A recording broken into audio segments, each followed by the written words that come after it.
Okay, so welcome back. And of course, you're not here to hear me talk about nonsense.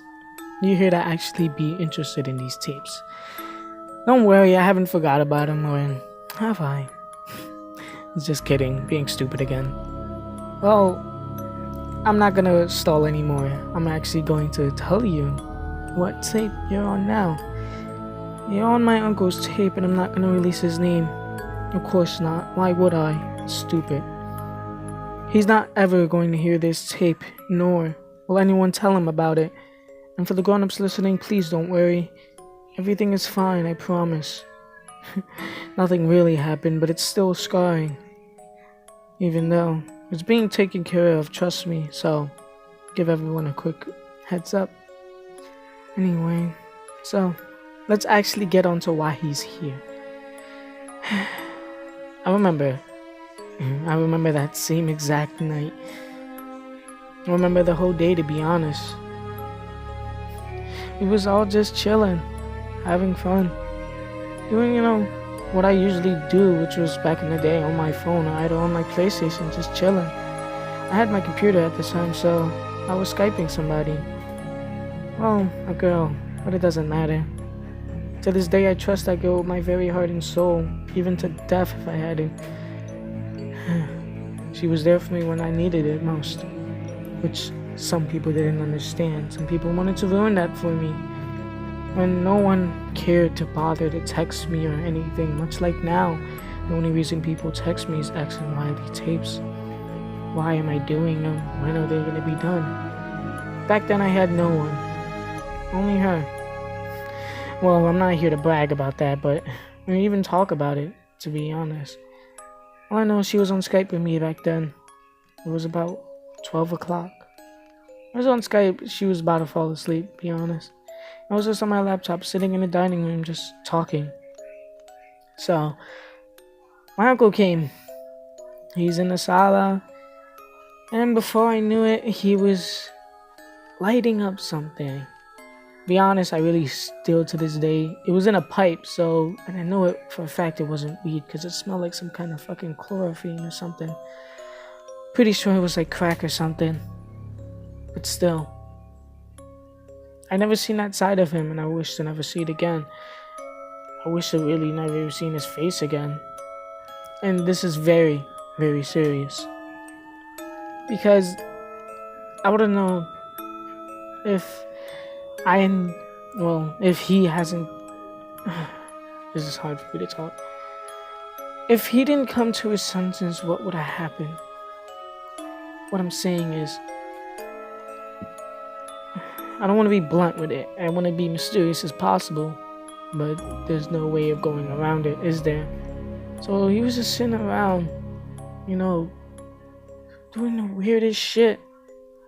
Smoking crack, jerking off. Something I wish to never see again. But even to this day now, I still remember everything. It wasn't fun. It wasn't supposed to be. I hate that day, and I hate it with a passion. I hate him with a passion. But yet I keep it deep down inside of me. Oh well. Well, that's what he wanted to do. Try to get inside of me. But he came to his senses and left. He said he was sorry. He even tried to offer me money. I told him no, I don't want his dirty money. Just like that. Grabs me by my arm. Pushes me back and said not to tell anyone. No one. And for a long time I didn't. 6 months to be a fact. But we're not going to get into that yet.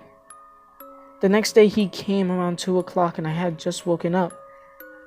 He came asking for money with some dude. I remember that dude's face clear as day, and I wish to see him again, just so I can pay him back. So, what happened there didn't hurt me as much as what's gonna happen now. This nigga had the nerves to come inside this house, ask my grandma for money after my grandfather has already died, and then robs her.